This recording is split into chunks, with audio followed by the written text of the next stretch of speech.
igreja feudal. O cristianismo surge na Palestina, na época do Alto Império Romano, né? Originou-se do judaísmo. Jesus Cristo, nascido em Belém, durante o governo de Otávio Augusto, é o líder central dessa nova religião. E seus ensinamentos foram escritos no Novo Testamento, né? Através dos apóstolos Marcos, Lucas, João, entre os anos 70 e 90 da era cristã. E o cristianismo rapidamente vai se difundir por todo o império, inicialmente pelas camadas populares. Os valores cristãos da época do início do cristianismo, né? Os cristãos passaram a ser perseguidos pelo Império Romano a partir de Otávio Augusto, porque os imperadores passaram a ser deificados, né?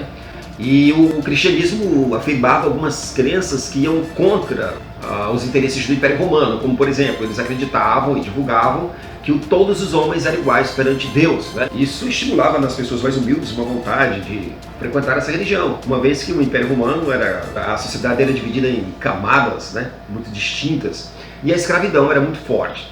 Um outro elemento que contribuiu para que o cristianismo se propagasse e também fosse perseguido é que eles afirmavam que a religião cristã tinha caráter universal. E isso ameaçava o caráter militarista e imperialista de Roma, porque era escravista em todos os lugares. Por onde o império ia, implantava um regime escravista, ou seja, um homem dono de outro homem.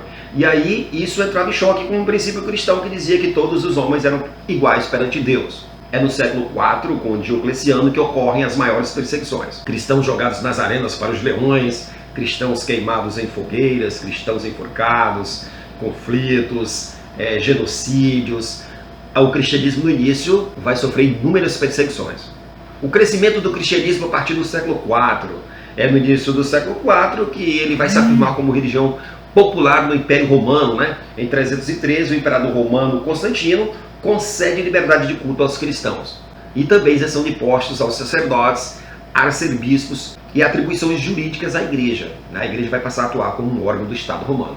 O Concílio de Nicéia, em 325, ocorre o Concílio de Nicéia, que é a união entre o Estado e a igreja. E o objetivo era preservar tanto a unidade da igreja contra as ameaças, por exemplo, do arianismo, que era uma variante do cristianismo, né, oriental, que ameaçava a hegemonia da cristandade romana. A doutrina oficial da igreja e o Édito de Tessalônica. Finalmente, em 391, o imperador Teodósio, né, através do Édito de Tessalônica, vai declarar o cristianismo a religião oficial do Império Romano. E é no Édito de Tessalônica que a igreja elabora a doutrina oficial, a organização da igreja católica. A organização da igreja católica se dá de forma hierárquica, ela copia o modelo hierárquico do exército do Império Romano, né? Portanto, ela tem uma organização piramidal. Na base estão os sacerdotes das dioceses e no alto clero estão os arcebispos, os bispos e o papa, né? E também no topo dos patriarcas estão os bispos das principais cidades, metrópoles do império, né? Como Constantinopla, Roma, Jerusalém.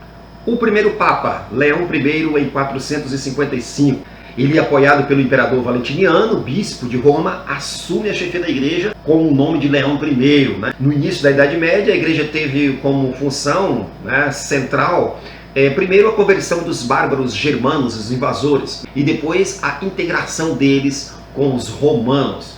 Na medida que os bárbaros vão se convertendo ao cristianismo, essa relação vai ficando mais pacífica e a igreja se torna beneficiada por promover essa integração entre invasores e invadidos. Essas atribuições deram enorme prestígio social à igreja, e claro, os novos reinos vão conceder cargos políticos, administrativos, culturais, além do controle que a igreja já tinha, que era o de controle espiritual da população medieval. O clero secular e o clero regular. Além do alto clero e do baixo clero, a igreja também vai ter o clero secular, aquele que se dedicava não apenas à religião, né, mas no início ela se dedica à religião, mas depois passa a se envolver com atividades mundanas, com atividades seculares, né, como a política, a administração e etc. E o clero regular, né, do latim regula, que significa regras, era constituído por monges, né, que se recolhiam aos mosteiros. E ali viviam isolados do mundo, em votos de castidade, caridade e pobreza. É importante ressaltar aqui os fundadores dos primeiros monastérios, né, São Pacônio, no Egito, e São Bento, né, criador da ordem dos beneditinos. Essa ordem é a que vai consolidar o clero regular, né, nos monastérios. As funções dos monastérios. O abade tinha como função o controle dos monges, né, Os monastérios constituíam também centros de produção cultural e econômica da Alta Idade Média. Se produzia muito trabalho intelectual, como também se preservava as obras antigas, né, da filosofia clássica greco-romana. E os monges também sobreviviam praticando a agricultura e o artesanato. O poderio dos papas na Alta Idade Média foi vertiginoso assim, o crescimento da igreja cristã na Idade Média, né? O Papa Gregório I, né, ele vai amplificar o poder da igreja, né, no momento em que ele se envolve em ações militares e garante a vitória dos seus exércitos, né, à frente de seus inimigos, né? Como, por exemplo, quando o Papa Gregório I faz a defesa militar da Itália contra os lombardos, né? E aí ocorre a conversão de extensas regiões bárbaras, né? Como, por exemplo, a Inglaterra ao cristianismo.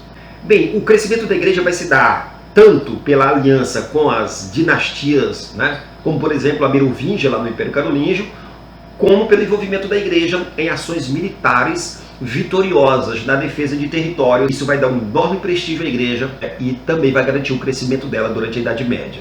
Os tribunais da Santa Inquisição, criados pelo Papa Gregório IX em 1231, né, os tribunais da Santa Inquisição tinham duas missões, a de descobrir o herege e de julgar o herege.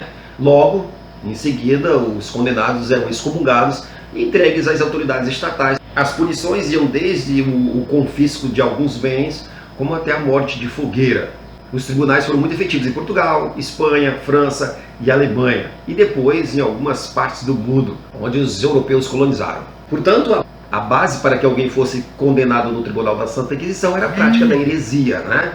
E Isidório de Sevilha, o arcebispo, né, de Sevilha, considerava herético todo aquele que recusava os ensinamentos da Igreja Católica e persistia no desvio.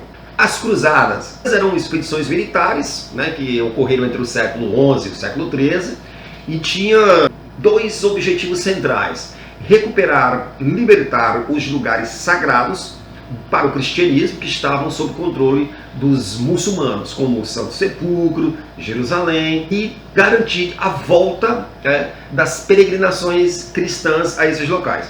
E o segundo era abrir o mar Mediterrâneo, que no momento encontrava-se sob domínio dos muçulmanos. É importante ressaltar que as cruzadas eram organizadas tanto pelo clero católico, pelos nobres mais ricos e poderosos da Europa.